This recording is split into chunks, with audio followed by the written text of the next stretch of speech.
You've heard of plant protection products, right? You probably just call them pesticides. And they are, without a doubt, powerful tools in modern farming. But with that power comes a whole set of really strict, almost invisible rules. And in this explainer, we're going to pull back the curtain and see why those rules are so incredibly important for all of us. Okay, let's kick things off with a number that's, well, it's pretty staggering. If you're using the wrong equipment or just a sloppy technique, up to 90% of a plant protection product can be totally wasted. Just think about that. For every 10 gallons you spray, 9 of them could just be drifting away, not doing their job, and ending up where they shouldn't. 90%, that's just wild. And that leads us to the big question we're diving into today. How do we make sure these chemicals hit their target and do their job without causing all sorts of unintended problems? This is really a story about precision, about responsibility, and about all the unseen rules that quietly keep us safe. So where does it all start? Well, it begins right at that moment of application. This isn't just about grabbing a sprayer and going for it. It's about a careful combination of the right technology and the right technique. Like the slide says, you need the right tool and you have to use it right. So let's take a quick look under the hood of the machine itself. You've got your tank, which holds the chemical mix. The pump gives you pressure. The hose gets the liquid where it needs to go. A trigger is basically your on-off switch. And then you get to what might be the most critical part of the whole setup, the nozzle. That little piece controls the size of every single droplet. Now, this is where it gets really interesting, because one nozzle definitely does not fit all. Think about it like this.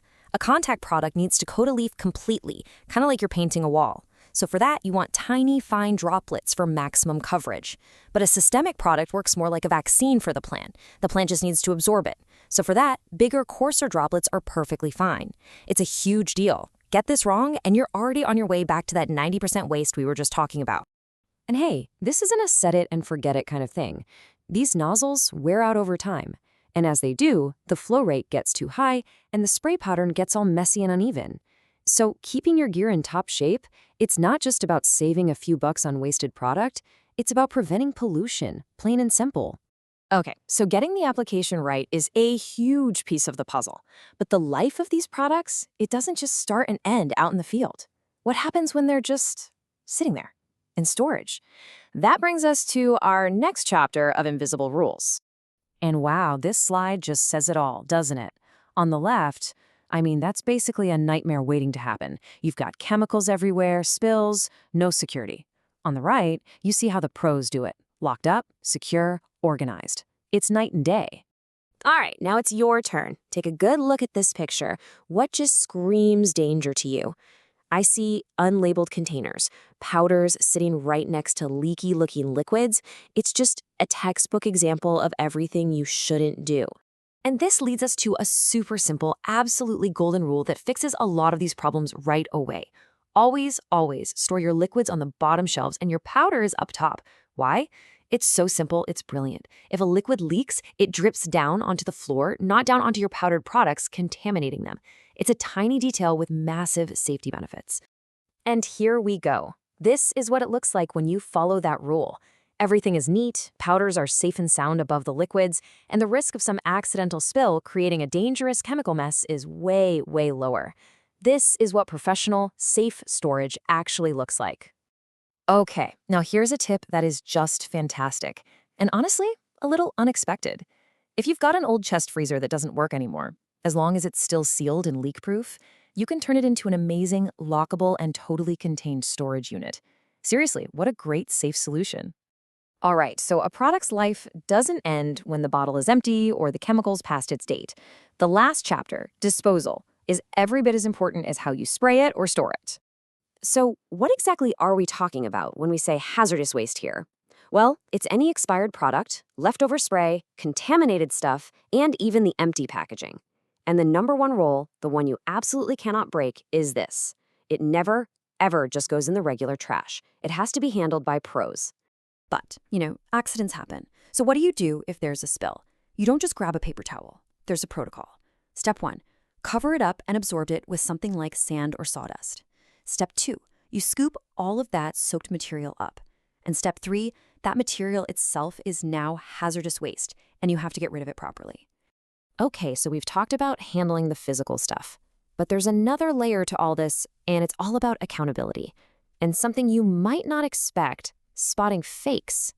The law is super clear about this. You have to keep a detailed paper trail. If you're a pro using these products, you have to keep records for at least 3 years. What you used, when, where, the whole deal. And for the folks who make or sell it, the rules are even tighter. 5 years of records. It all comes down to one critical word: traceability. But what happens when that whole chain of trust just breaks? That's what happens when you get illegal products in the mix. And this, folks, is where things get really, really serious. Counterfeit pesticides are a massive problem. And as this quote says, the best fakes look so good they can fool even the experts. So how can you spot a fake?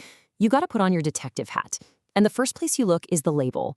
Is the printing all blurry? Is the label stuck on crooked, or maybe even on top of another label?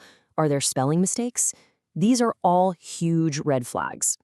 Next up, check out the packaging itself. Does the bottle or the cap look different than what you're used to? And here's a big one. Is there a batch number? Real products always have one. Also, keep an eye out for missing security features, like special seals or holograms that the counterfeiters can't easily copy. And finally, you've got to look at the actual product inside. If the color seems off, or the smell is weird, or it doesn't mix with water the way it's supposed to, you should be suspicious. And of course, the ultimate sign of a fake is when it either doesn't work, or worse, it actually hurts your crop. That's the ultimate red flag. Okay, let's step back and look at the big picture here. Why does all this stuff matter so much? From something as small as picking the right nozzle, to how you stack your shelves, to checking for a spelling mistake on a label, every single one of these rules is like a single thread in this giant safety net. It's a net that's designed to protect the entire ecosystem.